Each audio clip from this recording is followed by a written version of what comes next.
प्रभु के नाम का अभ्यास करता है वो बिल्कुल शांत हो जाता है, सब पर दया करता है। तो संसार वाले लोग उसे पागल ही मानते हैं कि कभी कभी वो काम करता है, काम बिगड़ भी जाता है, बन भी जाता है। तो दादू दयाल जी जब बैठे बैठे आसन पर काम करते हैं, बैठे बैठे क्रिया लग जाती है, तुरंत ही चले जाते हैं अपने मिजाज। मुल्ला बहुत सब तरह की सुनाते हैं, कभी कभी रोटी भी नहीं खाने के लिए देते हैं, लेकिन दादू दयाल कुछ नहीं कहते हैं। वो गाली भी दें, कभी कभी मार भी देते हैं, हर तरह के उनको सुनाते, लेकिन वो अपने मुख से कोई भी गलत शब्द नहीं बोलते। कुछ समय बाद उस मुल्ला की बहुत बुरी तरह से मृत्यु हो जाती है। दादू दयाल अकेले रह जाते हैं, बहुत रोते हैं उनके लिए। कहते हैं कि अगर भक्तों पर, संतों पर कोई अत्याचार करता है, तो मैंने कल भी बताया था, परसों भी बताया, जो कुदरत होती है वो कभी सहन नहीं करती। संतों का, भक्तों का कभी भी अपमान नहीं करना चाहिए। अगर उनका हम सम्मान न कर सके तो अपमान भी नहीं करें। फिर वहां से दादू दयाल जी उस अकेले रह गए, वहां से आगे चले जाते हैं, छोटी सी कुटिया बना लेते हैं। धीरे धीरे धीरे धीरे अभ्यास करते रहते हैं। फिर कुछ संसार के लोग उनके पास आने जाने लगते हैं। धीरे धीरे आश्रम पर रहने लगे, आश्रम एक बना लिया, शिष्यगण बनाने लगे थे। शिष्यों को उस प्रभु के सच्चे नाम के बारे में बताने लगे। फिर वहीं पर परम संत कबीर साहब फिर से प्रकट हुए। तो जिस प्रकार से रविदास को कल परम संत कबीर साहब ने जो सार शब्द है, नियच्छर है, सहज शब्द है, उसके बारे में जैसे रविदास जी को बताया था, वैसे ही दादू दयाल जी को, जो इस शरीर से अलग है, काल से परे है, संसार से अलग है, हमेशा एक रस निरंतर हमेशा ही रहता है, उसकी परख सद्गुरुदेव भगवान ने दादू दयाल जी को कराई। आप लोग ये मत सोचना, जो इस पिंड के अंदर श्वासों में जो नाम रमण कर रहा है वो सिर्फ काल का है, उससे आप मोक्ष मुक्ति को प्राप्त नहीं हो सकते हो। इसका अभ्यास करने से भक्ति प्राप्त होगी, आपको शांति मिलेगी, सब कुछ संसार में जो भी सत्य असत्य क्या है इस सब की परख होगी। लेकिन कर्मों से, संस्कारों से बचने के लिए जब गुरुदेव भगवान जिस प्रकार से परम संत कबीर साहब रविदास जी को कल उन्होंने जो शरीर से काल से परे है उसकी परख कराई, आज दादू दयाल जी को परम संत कबीर साहब ने जो इस शरीर से काल से परे है उसकी परख कराई।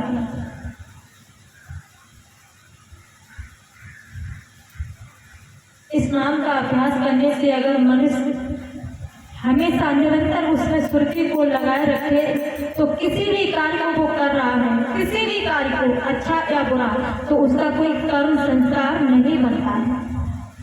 अगर जो गुरुदेव भगवान तीसरी क्लास का ज्ञान देते हैं, उसमें अगर निरंतर अपनी सुर्खी को लगाए रखे, ध्यान हमेशा करता रहे, तो अगर वो कोई गलत काम कर रहा है या अच्छा कर रहा है तो उसका कर्म और संस्कार नहीं बनता है। सिर्फ वो अपनी इच्छा से शरीर को छोड़ता है, त्यागता है और अपनी इच्छा से ही शरीर को धारण करके इस संसार में आता है। वही भक्त जिसका कोई कर्म और संस्कार नहीं बनता है वो, और कर्म संस्कार बनेंगे तो बार बार हम संसार में आएंगे और बार बार संसार से चले जाएंगे। यही चक्कर लगा रहेगा, बार बार जन्म लिया, फिर मर गए, फिर जन्म लिया, पता नहीं पशु बने कि पक्षी बने कि कीड़े मकोड़े बन गए, कोई पता नहीं कहाँ मुझे पहुंचा दिया जाए।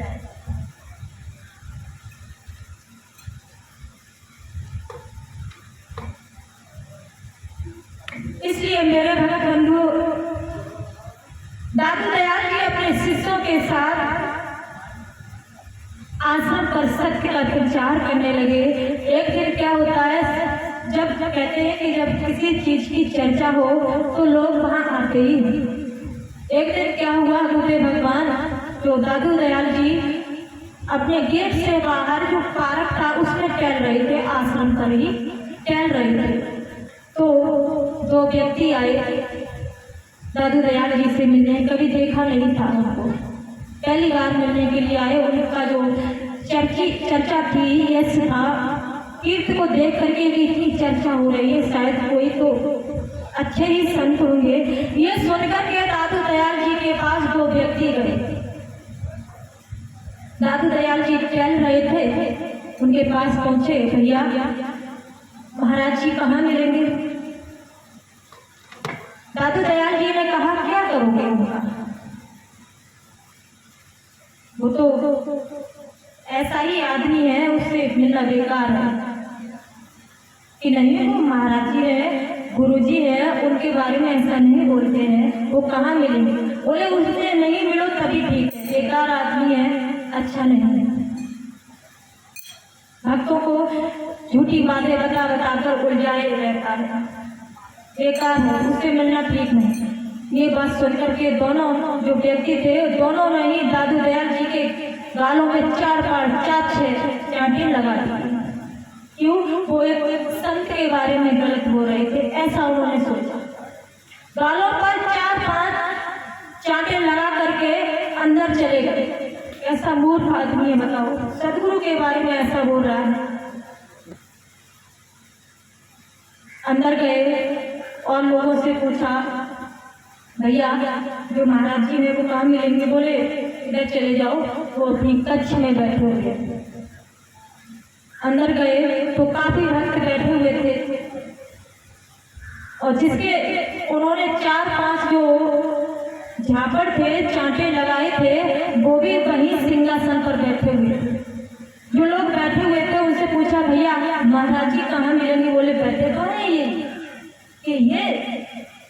ये और क्या? महाराज जी आपको दिख नहीं रहे? आपने कभी देखा नहीं? बोले मैंने तो नहीं देखा।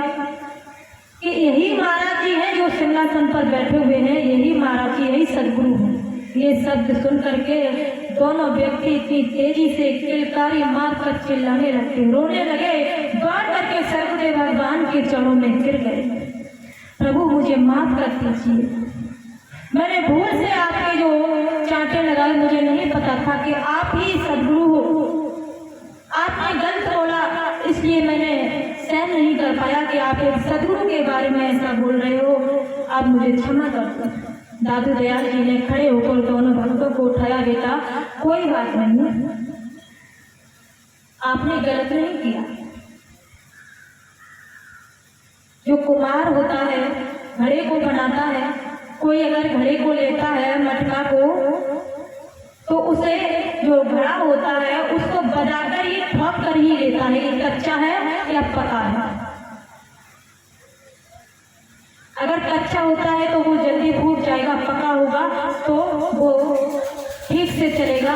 और अगर आपने मुझे ठोक करके पहचान की है तो उसमें कोई गलत बात नहीं, तुमको पता तो चल गया कि घड़ा कच्चा है या पका है। ऐसा कह करके सदगुरुदेव भगवान ने दोनों भक्तों को समझाया, लेकिन कैसे वह समझे, कैसे उनको शांति मिले? उन्होंने तो अपने मिलने से पहले ही उनके 2-4 लगा दिए। तो मेरे भक्त बंधु, संत महापुरुष जो होते हैं वो कभी किसी को दंड नहीं देते, कभी किसी के बारे में गलत नहीं बोलते। अगर किसी ने कोई गाली भी दे दी तो बिल्कुल चुप रहेंगे, कुछ नहीं बोलेंगे उनके बारे में। कुछ दिनों बाद एक मुसलमान, दादू दयाल जी का एक मुसलमान भक्त था। कहते हैं कि जब मैंने कथा में कल परसों आज तक बताते यही आई, जब भक्ति काल का समय लगता है तो अनेकों भक्त अनेकों जातियों में आते हैं और सदगुरु अनेकों जातियों में या फिर हर युग में और कलयुग में तो कई बार आए हैं। तो एक भक्त था जिसका नाम था रज्जब, मुसलमान था।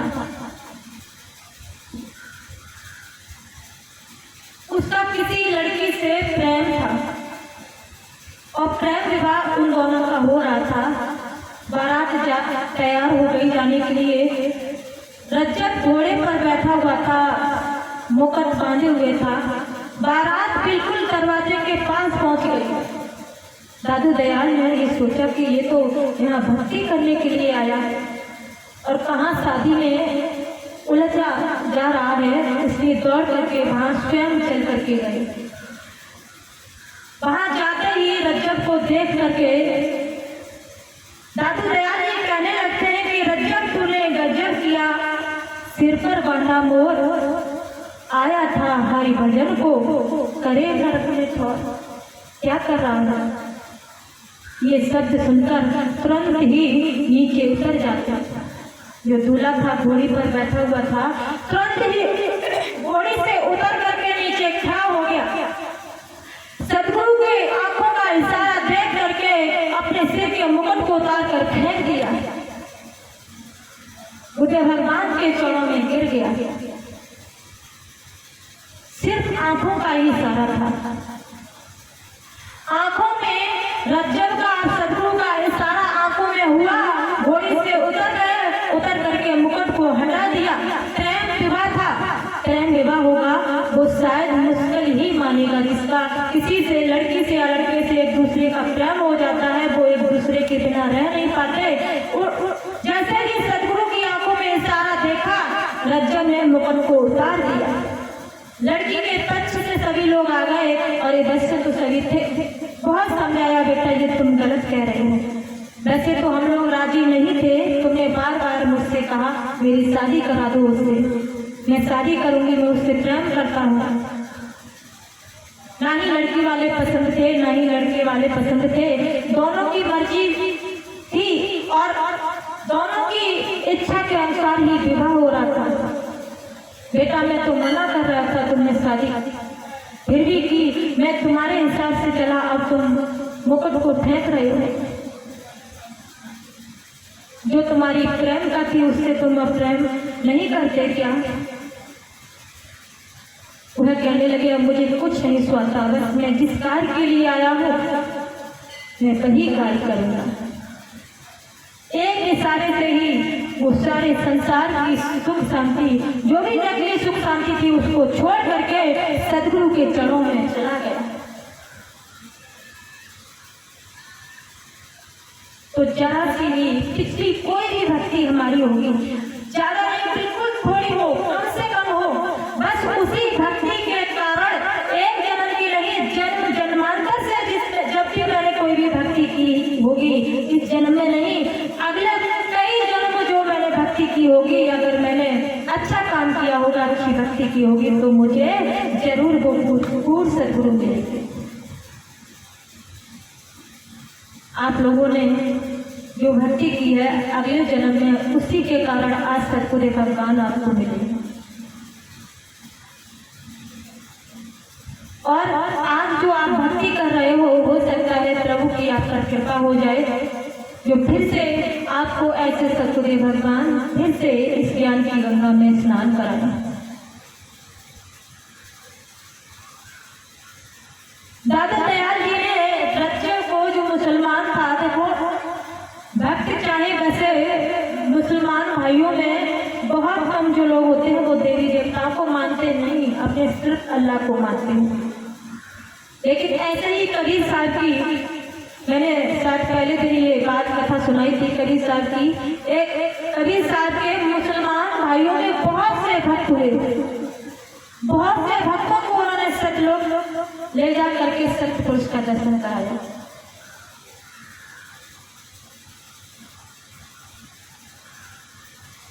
एक भक्त जो था शेख तकी, बादशाह शहनशाह शेख तकी नाम का था, उनको कबीर साहब ने, जो उनके अंदर रोग था वो खत्म कर दिया था। उनके सामने बहुत चमत्कार सदगुरु भगवान यानी कबीर साहब ने दिखाए थे, फिर भी उनको विश्वास नहीं हुआ था। रोग खत्म शरीर का हो गया, मुसलमान थे, लेकिन फिर भी विश्वास नहीं हुआ।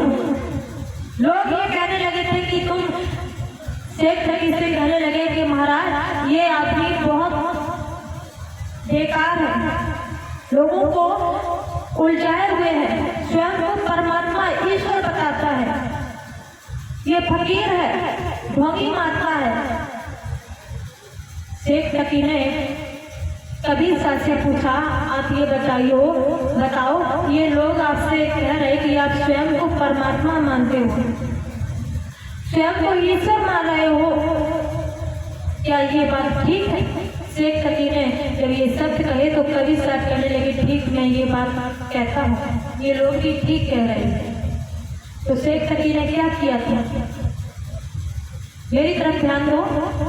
शेख तकी ने तुरंत ही एक गाय को मंगवाया कि अगर तुम ईश्वर हो, स्वयं को परमात्मा मानते हो, स्वयं को ईश्वर मानते हो, तो एक मंत्री को हुक्म किया, एक गाय को मंगवाया और गाय को मंगवाने के बाद गाय अपने आगे खड़ी कर दी और तुरंत ही तलवार से गाय का सिर काट दिया। गाय वहीं पर गिर गई, मर गई। शेख तकी ने कहा कि अगर तुम ईश्वर हो तो इस गाय को जीवित कर दो। उन्होंने एक नहीं, लोगों को बहुत चमत्कार दिखाए थे, लोगों को हर तरह से समझाया था, लेकिन जो विरोधी लोग थे वो अपने आपे से बाज नहीं आए। कहा कि अगर तुम ईश्वर हो तो इस गाय को, जो मरी हुई गाय है, इसको जिंदा कर दो। बोले ठीक है। कबीर साहब नीचे सिंहासन से नीचे आए, गाय के सिर पर हाथ को सहराया और चुटकी को बजा दिया। चुटकी को बजाते ही गाय तुरंत उठकर खड़ी हुई, तुरंत खड़ी हो गई। ये चमत्कार देख करके शेख तकी को और ज्यादा विश्वास हो गया। लेकिन शेख तकी के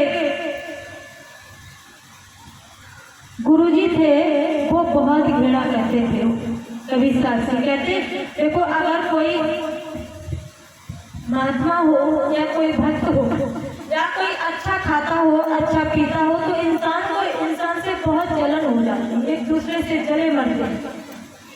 उसके बारे में गलत बोलना, गलत सोचना, उसको कष्ट पहुंचाना, ऐसा होता है। तो ऐसे ही जो मुसलमान में शेख तकी थे, उनके गुरुजी थे, मुझे नाम याद नहीं आ रहा है, तो उनको उनसे जलन हो गई। उनका एक मंत्री था, वो कबीर साहब का शिष्य हो गया था। तो मेरे भगत बंधु, उनको इतनी जलन हुई, उन्होंने कबीर साहब को मरवाने के बहुत यत्न किए। सांकरों में बंधा करके पहाड़ों से नीचे डलवाया, पानी खौला करके, उबाल करके पानी में उनको डलवाया। लेकिन कबीर साहब पानी में है और दूसरे शेख तकी के पास बैठे हुए हैं। ऐसे बहुत चमत्कार उन्होंने दिखाए। और जब वो यहाँ से, जब उन्होंने शरीर छोड़ दिया, शरीर छोड़ने के बाद भी उन्होंने गुरु नानक देव को बेरी नदी के किनारे उस प्रभु के सच्चे नाम का अनुभव कराया था। इसलिए मेरे भगत बंधु, हम लोग ऐसा नहीं सोचे कि आज हम इस संसार में सिर्फ खाने पीने के लिए आए हैं, खाने पीने के लिए नहीं। आपने जो प्रभु से वायदा किया है, उस वायदे को अगर नहीं निभाओगे तो संसार में भटक जाओगे, संसार में बह जाओगे। कोई भी तुम्हारा साथ नहीं देने वाला है। अगर कोई साथ देगा तो तुम्हारे सद्गुरुदेव भगवान साथ देंगे, तुम्हें अपने साथ ले जाएंगे। जब तुम्हारी मृत्यु होगी तो तुम्हें दिव्य विमान में बिठाल करके अपने निज धाम ले जाएंगे। और अगर आपने उनको नहीं पहचाना, नहीं जाना, तो हम नहीं कह सकते काल के दूत आपको कैसे ले जाएं, कैसे नहीं ले जाएं। इसलिए कहते हैं क्या,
बाबा यही समझाते हैं कि चोरी करना छोड़ दो, हिंसा करना छोड़ दो। जो आप जीवों की हत्या करके मांस, मछली, मुर्गा, भेड़ ये सब का सेवन आप करते हो, इनको छोड़ दीजिए। देखो ये सब हम कुछ ये जीवों की हत्या करेंगे, इसका बदला मुझको एक न एक दिन देना पड़ेगा। इसलिए संत हमेशा इस दुनिया में आते तो कमाने के लिए नहीं आते, सिर्फ अपने भक्तों के लिए आते हैं। भक्तों के लिए नहीं आते तो बताओ, भाग करके उनको पता चला कि जब शादी कर रहा है तुरंत ही भाग करके गए और आंखों में इशारा कर दिया, उसने अपना मुकुट उतार कर बाहर फेंक दिया, शादी से मुख मोड़ करके सदगुरु की शरण में चला गया। हम ये नहीं कहेंगे कि आप लोग शादी छोड़ दीजिए, आप मत कीजिए, शादी कर लो। शादी करने के बाद भले ही आप गृहस्थी को पाल लो और या आपने शादी कर ली है तब भी कोई बात नहीं, आप फिर भी भक्ति कर सकते हैं। कहते हैं कि भजन करो घर में रहो और दिन भर करो मजूरी, कहे कबीर का दास की भक्ति हो गई। भजन करो, पूरे दिन खेतों पर काम करते रहो, कोई भी काम हो काम करते रहो, घर में रहो, लेकिन जो आपको सतगुरु भगवान ने प्रभु का सच्चा सौदा दिया है उसका अभ्यास करना मत छोड़ो। वो अभ्यास तुम्हारे खाते में लिखा जाएगा, तुम्हारे साथ जाएगा। तुम जो आज कर रहे हो, आज यहाँ बैठे हो, जो देख रहे, जो सुन रहे, वही तुम्हारे साथ जाएगा। बाकी दुनिया में जो मैं कुछ कर रहा हूँ वो कुछ भी मेरे साथ नहीं जाने वाला है, सब यही पड़ा रह जाएगा। इसलिए अगर ये जानना चाहो कि मेरी कब मृत्यु होगी, कब हम इस दुनिया से जाएंगे, किसके साथ जाएंगे, किस पर बैठ कर जाएंगे, अगर ये आपको जानकारी करनी है तो आपको अपनी तीसरी आंख खुलवानी है, जो आज दादू दयाल जी की परम संत कबीर साहब ने खोली है। और आज सतगुरु भगवान ने लगभग 29 लोगों की ये जो तीसरी आंख होती है, भगवान शंकर के दोनों भाई के बीच में जो तीसरी आंख है वही आप सभी भक्तों के है। वो तीसरी आंख 29 भक्तों की आज गुरुदेव भगवान ने खोल दी। बाकी जो भी भक्त इसकी आंखों को खुलाना चाहे, उस तीसरी आंख से प्रभु का दर्शन करना चाहे तो अपना आरती के बाद नाम नोट कराएं, फिर उसके बाद अपनी तीसरी आंख खुला करके रोजाना अपने घर आए और अपने घर जाए, अपने प्रभु का दीदार करें। जिस घर से ये जीव आत्मा आई है वहीं रोजाना आप जाओगे, वहीं से रोजाना आप यहाँ आओगे, रोजाना। फिर संसार ये आपको फीका लगने लगेगा, संसार की ये चमक, संसार की ये माया, संसार का ये दौलत, सब कुछ फीका लगने लगेगा, कुछ आपको अच्छा नहीं लग सकता है। इसलिए मेरे भगत बंधु, अब कुछ ही क्षणों में पूर्ण वसीला पूर्ण सतगुरु भगवान हम भक्तों को ज्ञान की गंगा में स्नान कराएंगे। सभी भक्तों से प्रार्थना है शांति बनाए रखें और गुरुदेव भगवान के श्री मुख से अमृत बाणी सुने। तो भक्त सतगुरु भगवान से प्रार्थना कर रहा है कि हे प्रभु आ जाओ, आपके भक्त आपका इंतजार कर रहे हैं।